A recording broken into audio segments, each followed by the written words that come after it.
Assalamualaikum warahmatullahi wabarakatuh. Di kesempatan kali ini kita akan mengulas tentang indikator penilaian SNMPTN tahun 2022 bagi adik-adik yang masih di bangku kelas 12. Sebagaimana sudah kita jelaskan di video sebelumnya, bahwa SNMPTN ini hanya terkhusus bagi mereka lulusan tahun 2022 untuk menyongsong SNMPTN 2022, dan tidak semua yang lulusan 2022 bisa mendaftar SNMPTN, hanya siswa eligible saja. Namun demikian, tentu sekarang sudah bulan Oktober, nanti kemungkinan timelinenya SNMPTN akan dimulai pada Januari 2022, dan waktu yang tersedia ini dapat kalian manfaatkan untuk menggali informasi dasar tentang SNMPTN. Dan informasi dasar itu tentu bisa kalian manfaatkan dalam proses penentuan pilihan jurusan, pilihan perguruan tinggi yang sesuai dan tepat dengan kemampuan yang kalian miliki. Karena bisa dikatakan SNMPTN itu ada yang bilang untung-untungan, tetapi sebenarnya ada strateginya juga.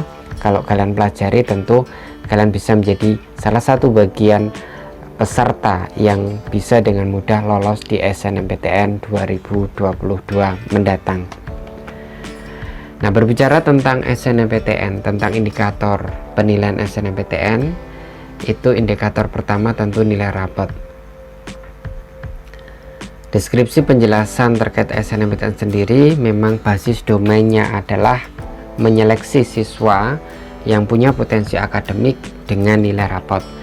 Nilai rapot ini kira-kira akan menyumbang poin yang sangat besar dalam penilaian SNMPTN. Nah, kira-kira mungkin minimal poin nilai rapot ini di kisaran 40-50% dari total indikator penilaian lainnya di SNMPTN. Nah, nilai rapot ini tentu dilihat yang pertama dari poin nilainya. Biasanya siswa atau pelamar yang punya nilai di atas 80 itu punya peluang lebih besar untuk diterima di SNMPTN.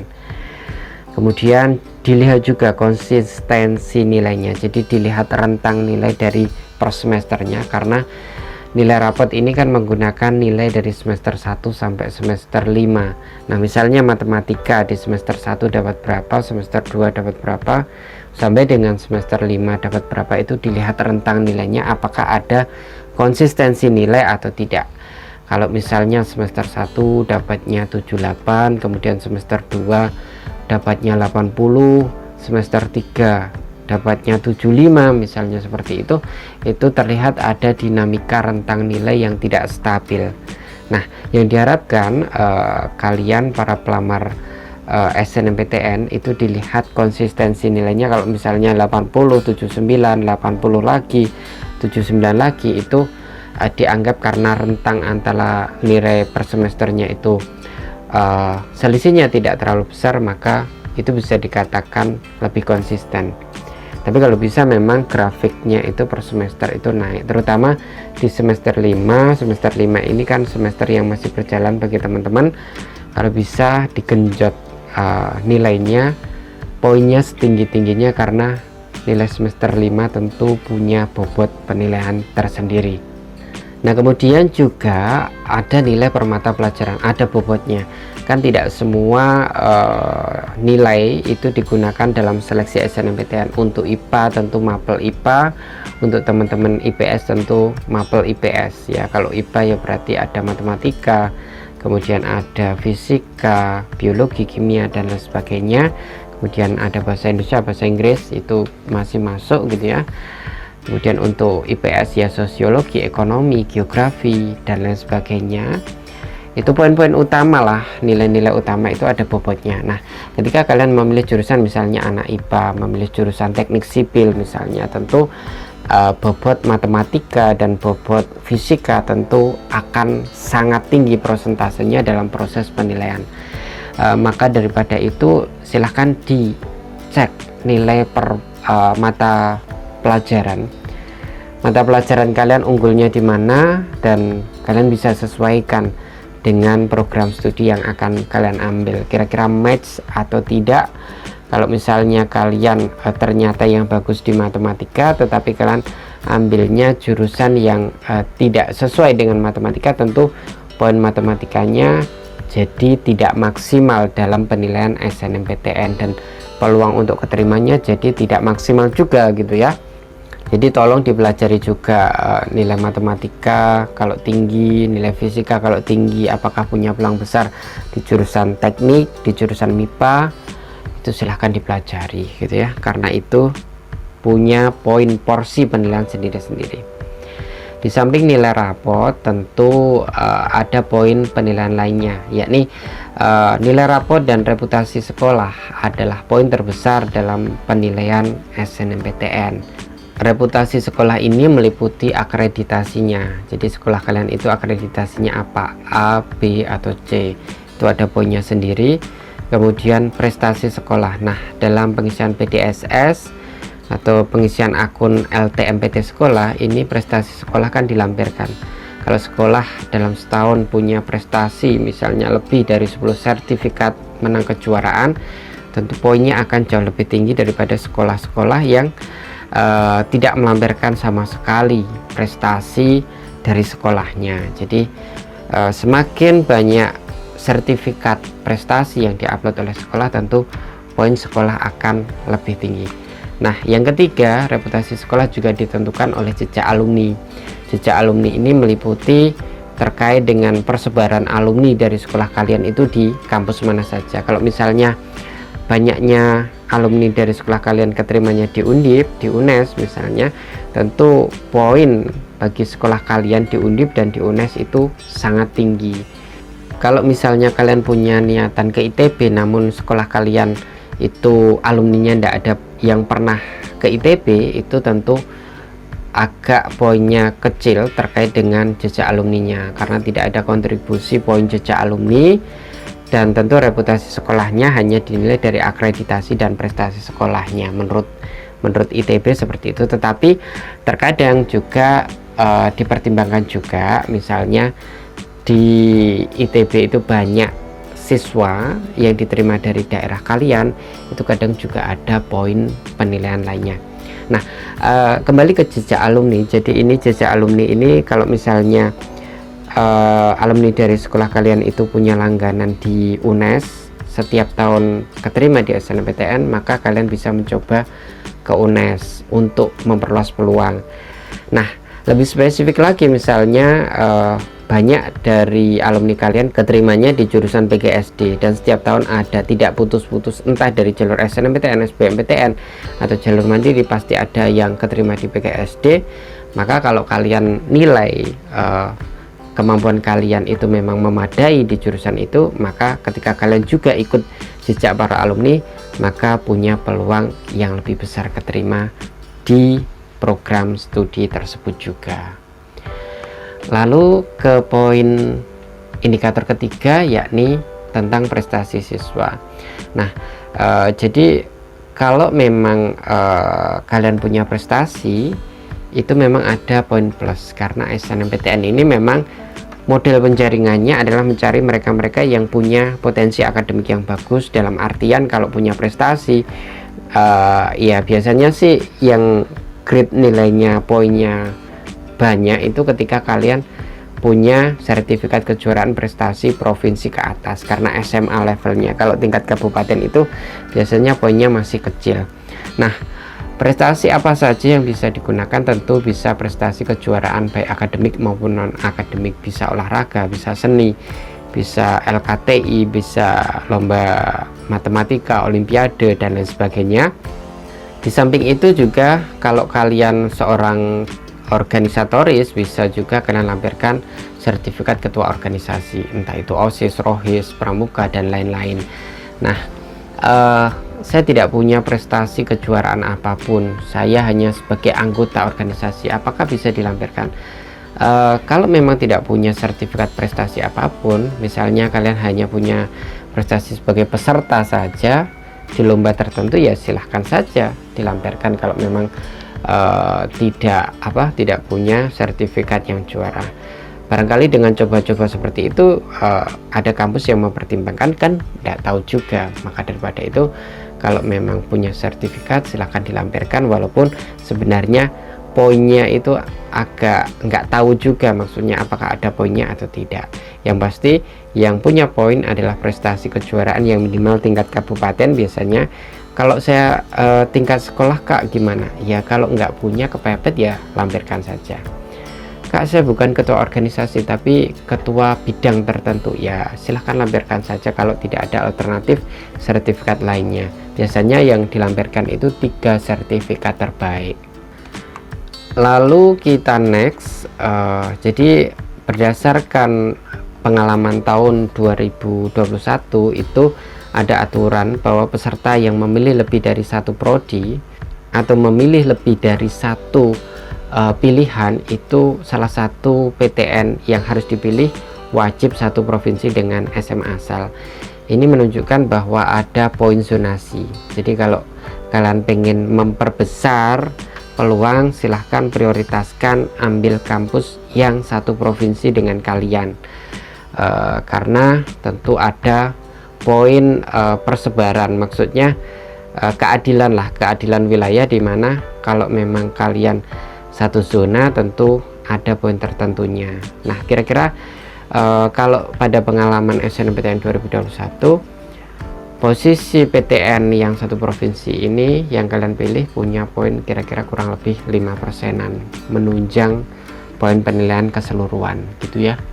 Selanjutnya prioritas pilihan. Nah ini yang perlu kalian ketahui juga, bahwa berdasarkan survei dari tahun ke tahun itu 85% lebih siswa yang lolos di SNMPTN itu adalah mereka-mereka yang memilih pada pilihan pertama. Jadi umumnya teman-teman yang lolos itu lolosnya pada pilihan pertama. Maka daripada itu tolong diperhatikan untuk pilihan pertamanya, tolong dihitung peluangnya serasional mungkin. Kemudian juga dipertimbangkan terkait dengan minat bakatnya. Kalau memang pilihannya itu tidak sesuai dengan rasionalisasi, tetapi kalian minat dan bakatnya di situ, ya kalian harus siap dengan resikonya ketika misalnya nggak keterima di SNMPTN, dan kalian tentu harus mempersiapkan belajar SBMPTN, karena SNMPTN ini memang nilai sudah jadi, nilai rapor sudah jadi, dan kalau kalian tidak memilih sesuai dengan rasionalisasi yang tepat, maka peluang nggak keterimanya sangat besar. Dan tentu terdapat kecenderungan memang di banyak perguruan tinggi itu mereka enggan diletakkan di pilihan kedua. Jadi silahkan dihitung masa-masa. Pilihan pertama itu biasanya yang diseleksi, pilihan kedua itu ya ada mungkin PTN yang mau menyeleksi, tetapi melihat angka dari data tahun ke tahun, 85% lebih siswa lolos SNMPTN itu pada pilihan pertama, maka pilihan kedua harus benar-benar diletakkan pada pilihan yang memang jangan terlalu diharapkan, walaupun memang ada yang keterima di pilihan kedua sekitar 10-15% ya. Lalu selanjutnya lintas jurusan. Nah perlu diperhatikan bahwa aturan lintas jurusan ini menjadi penting. Kalau kalian memang di aturan program studinya itu tidak diizinkan lintas jurusan, ya jangan lintas jurusan. Itu sama artinya bunuh diri gitu ya, nggak bakal keseleksi. Jadi jangan lintas jurusan jika tidak ada ketentuan yang membolehkan. Biasanya dari panduan yang dari tahun ke tahun itu anak IPA itu bisa lintas jurusan ke IPS, tetapi anak IPS itu susah untuk bisa lintas jurusan di SNMPTN untuk memilih prodi-prodi IPA, terutama prodi-prodi eksak, misalnya teknik, misalnya MIPA, misalnya kedokteran, itu sangat susah sekali. Jadi kalau kalian mau milih jurusan silahkan dibaca ketentuannya, apakah boleh IPA ke IPS, IPS ke IPA atau tidak boleh. Kemudian juga kita juga perlu sampaikan bahwa anak SMK itu biasanya peluang lolosnya untuk milih universitas yang secara umum misalnya UI, ITB dan lain sebagainya itu peluangnya agak kecil. Peluang kelolosan sebelum politeknik masuk dari anak SMK itu kurang lebih hanya sekitar 10-14% yang lolos di SNMPTN. Tetapi berkat hadirnya politeknik negeri, maka anak SMK bisa memilih politeknik negeri untuk mendapatkan peluang yang lebih besar. Tentu tidak sembarang jurusan yang bisa diambil untuk bisa mendapat peluang keterima lebih besar di politeknik negeri. Hanya ketika anak-anak SMK yang linier, ngambil jurusan yang linier, tentu akan diprioritaskan untuk mendapat poin lebih ketika memilih politeknik negeri. Ini disampaikan dalam jumpa pers SNMPTN tahun 2021 oleh Kepala Puslapdik bahwa anak SMK ya preferensi pilihan yang peluang keterimanya lebih besar adalah ketika memilih politeknik negeri. Lalu poin terakhir, kita ingatkan bahwa rasional. Kalian perlu rasional dalam memilih, perlu memikirkan masa-masa terkait dengan jurusannya, perguruan tingginya, disesuaikan tentu dengan kemampuan diri kalian. Peluang SNMPTN ini tidak semua bisa daftar, makanya kalau kalian punya sedikit keterbatasan tertentu dalam tanda kutip, tidak punya peluang lebih besar memilih, maka manfaatkan SNMPTN ini dengan baik. Barangkali kalian bisa terpilih ketika kalian memikirkan berbagai pertimbangan untuk keterima di awal, dan tentu harus rasional kan gitu ya. Dan pada tahun 2021 itu kuota penerimaan SNMPTN hanya disediakan minimal 20%. Artinya kampus menyerapnya itu di kisaran 20-30% pada praktik 2021. Ini kuotanya sangat sedikit karena kuota terbesarnya ada di SBMPTN pada penerimaan 2021. SNMPTN hanya 20%-an gitu ya. Lalu pada penerimaan SNMPTN 2021 pada pengumumannya itu hanya 12,9% pelamar yang lolos. Jadi ada sekitar 800.000 pelamar SNMPTN yang eligible bisa mendaftar di SNMPTN, tetapi kemudian yang keterima hanya sekitar 100.000 lebih sekian, lebih sedikit, dan itu kalau di persentase hanya sekitar 12,9%. Angka yang sangat kecil, di mana lebih dari 600.000 pelamar terdepak tidak lolos di SNMPTN tahun 2021. 600.000 itu bukan angka yang sedikit, dan lebih banyak nggak keterimanya daripada yang keterima. Jadi jangan kecewakan diri kalian di SNMPTN ketika kalian memang benar-benar berharap keterima di jalur ini.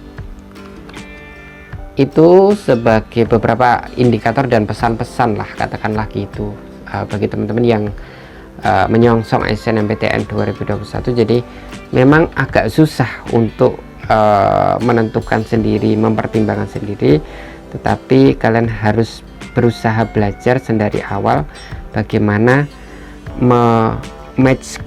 menyocokkan antara kemampuan kalian dengan jurusan yang tepat, kampus yang tepat, yang kira-kira cocok dengan kemampuan kalian.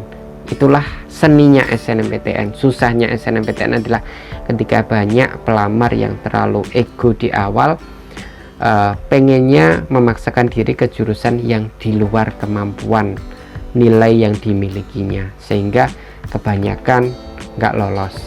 Misalnya yang rata-ratanya 89 misalnya itu nggak lolos, tetapi banyak yang rata-rata 84, 85, 86 itu bisa lolos, gara-gara ya memang yang 89 itu kadang agak ego bahwa saya pengen kedokteran, saya pengen teknik sipil, saya pengen teknik mesin. Tapi yang 84, 85 itu mencoba mencocokkan diri, oh saya nilaiku sekian, ya pantasnya di jurusan ini. Seperti itu. Jadi kasus seperti itu banyak terjadi. Maka daripada itu silahkan mempelajari apa itu SNMPTN secara lebih mendalam, detail, dengan menggali di berbagai sumber informasi yang bisa kalian dapatkan di internet. Itu saja untuk informasi di video kali ini. Semoga informasi ini bisa menambah wawasan kalian dalam membuat keputusan SNMPTN 2022 mendatang.